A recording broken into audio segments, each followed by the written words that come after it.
This is the new 5th axis, mounted how it's going to operate. I'll need to get a new steel plate for underneath it because it overruns the left and right side of the existing bed.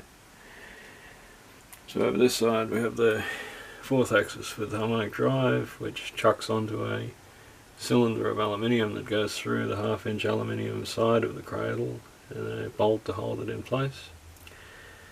The stepper motor at the moment is just suspended with 4 M5 bolts with nuts on both sides to get the right height. I can make a new piece out of inch-thick aluminium at some stage for that.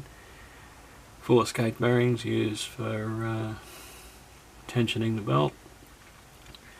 120mm aluminium pulley with a 12mm bolt through.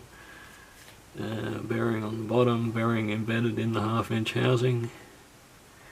Need a new bushing on the bottom side of that bearing to get the pulley to go flat.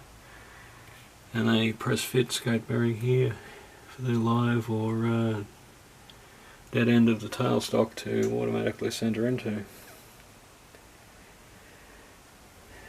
This is one of the reasons for improving the gantry height, which was done last year.